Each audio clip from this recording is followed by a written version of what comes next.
حضرت عمر رضی اللہ تعالیٰ عنہ قائد خلافت ہے، بیت المقدس کا محاصرہ کیا گیا، فصیل بڑی اونچی، شہر اندر سے سیلف سفیشینٹ، حملے کا راستہ کوئی نہیں، محاصرہ طول کھینچ رہا ہے، لیکن ان کے پاس رسد بھی موجود ہے، پانی بھی موجود ہے، وہ دروازے بند کر کے بیٹھے ہوئے۔ بالآخر اللہ تعالیٰ کی مشیت کا ظہور کیسے ہوا؟ ان کے کچھ علماء آئے فصیل پر، کہا دیکھو مسلمانوں، تم قیامت تک بھی یہاں پڑے رہو گے محاصرہ کر کے، ہمارا یہ شہر فتح نہیں ہوگا۔ ہاں، ایک درویش بادشاہ کے ہاتھوں یہ شہر فتح ہونا ہے، لیکن تمہارے اندر ہمیں وہ نظر نہیں آ رہا۔ ابو عبیدہ بن الجراح رضی اللہ تعالی عنہ، امین هذه الامہ، ان کا فوراً ذہن گیا وہ درویش بادشاہ مدینے میں بیٹھا ہوا ہے، عمر رضی اللہ تعالی۔ اب ایک اور عمر بھی ہے جو قندھار میں بیٹھا ہے، نقشہ وہی ہے، سادگی کی حد تک نقشہ وہی، بالکل وہی، اپنی آنکھوں سے دیکھا ہے وہی سادگی۔ عمر اول عمر ثانی تھے عمر بن عبدالعزیز۔ اب ایک اللہ کے فضل سے اللہ تعالیٰ ایدہ اللہ بنصرتہ، اللہ تعالیٰ ان کی نصرت فرمائے، دشمنوں کو ان کے مقابلے میں نیست و نابود کرے۔ انہوں نے ریکویسٹ بھیج دی کہ حضور تشریف لائیے، یہ شہر فتح ہو جائے گا۔ وہ ہے سفر تاریخی، اتنا طویل سفر، تقریباً 700 میل، ایک اونٹ، ایک خادم، ایک منزل پہ امیر المومنین اوپر بیٹھے، خادم آگے چل رہا ہے، اگلی منزل پہ خادم اوپر بیٹھا ہے، امیر المومنین آگے جا رہے ہیں۔ اور جب پہنچے ہیں تو وہ باری تھی خادم کی، انہوں نے ہاتھ جوڑ دیا، حضور خدا کے لیے تم کیا کہیں گے لوگ، وہ میرا برا حال کر دیں گے، تمہیں شرم نہیں آئی؟ امیر المومنین پیدل آگے چل رہے ہیں نکیل پکڑ کر، اور تم بیٹھے ہو اوپر براجمان ہو۔ حضرت عمر فرمایا الدور دور، نہیں، باری تمہاری ہے، بیٹھ۔ اس حال میں پہنچے ہیں، اور پھر یہ کہ ابو عبیدہ بن الجراح آئے ہیں، استقبال کیا ہے تو دیکھا ہے اس حال میں چلے آ رہے ہیں، عمر نکیل پکڑے ہوئے چلے آ رہے ہیں، اور کہتے ہیں کہ کہیں کیچڑ ویچڑ تھا، جوتے خراب ہو گئے تھے، وہ بھی اتار کے ہاتھ میں پکڑے ہوئے، کپڑے تو تھے ہی پھٹے ہوئے۔ انہوں نے کہا کہ حضرت ابو عبیدہ نے، دیکھیے یہ بڑا متمدن ملک ہے، بڑا مہذب علاقہ ہے یہ، آپ ذرا حلیہ اپنا دوست فرما لیں تب جا کے پیش ہم آپ کو کریں گے۔ آپ نے فرمایا نحن قوم اعزنا اللہ بالاسلام، ہم وہ قوم ہیں جنہیں اللہ نے عزت دی ہے اسلام کے ذریعے سے، کپڑوں کے ذریعے سے نہیں، دولت کے ذریعے سے نہیں۔ اسی حال میں گئے ہیں، اوپر سے انہوں نے کھڑے ہو کر نشانیاں دیکھی ہیں، اپنی کتابیں کھولی، ہاں یہ وہی ہے، اچھا لو جی سرنڈر، شہر تمہارے ہاتھ میں۔ خون کا ایک قطرہ نہیں بہا اور بیت المقدس فتح ہو گیا۔ لیکن اس وقت حضرت عمر نے ایک نرمی یہ کی کہ یہودیوں کے لیے بھی اسے اوپن سٹی قرار دے دیا۔ یہ احسان عظیم حضرت عمر کا، اس سے پہلے یہودی آ ہی نہیں سکتا تھا، داخل ہی نہیں ہو سکتا تھا، وہاں وہ آ کر وزٹ نہیں کر سکتا تھا، زیارت نہیں کر سکتا تھا اپنے مقدس مقامات کی۔ حضرت عمر نے یوں سمجھیے کہ تقریباً 550 برس کے بعد ان کے لیے راستہ کھولا ہے کہ ہاں تم آ سکتے ہو، زیارت کر سکتے ہو۔ لیکن یہ عیسائیوں نے لکھوایا معاہدے کے اندر، انہیں یہاں آپ آباد ہونے کی اجازت نہیں دیں گے، لیکن کم وزٹ دی پلیسز، دیکھیں، زیارتیں کریں اور جائیں۔ یہ معاہدہ حضرت عمر کا ہے رضی اللہ تعالیٰ، جو پھر خلافت راشدہ کے بعد بنو امیہ نے بھی اس کو آنر کیا، بنو عباس نے کیا، پھر جو ہمارے یہ ترکوں میں اندر خلافت آئی تو ترک خلفاء نے بھی اس معاہدے کی پوری پابندی کی۔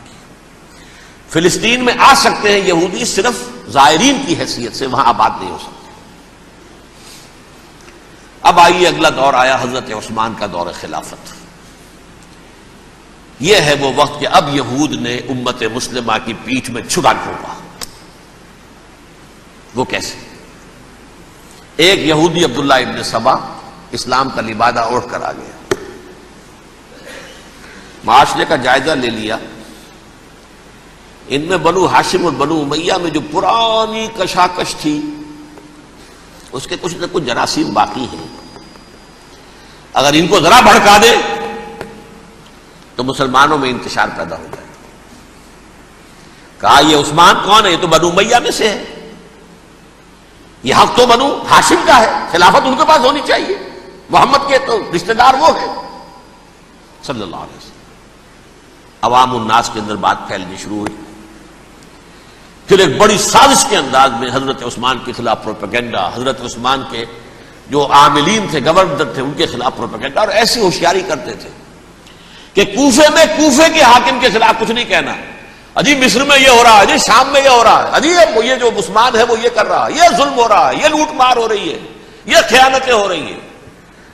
اب نہ تو اس زمانے میں مینز آف کمیونیکیشن، کیسے تصدیق کریں؟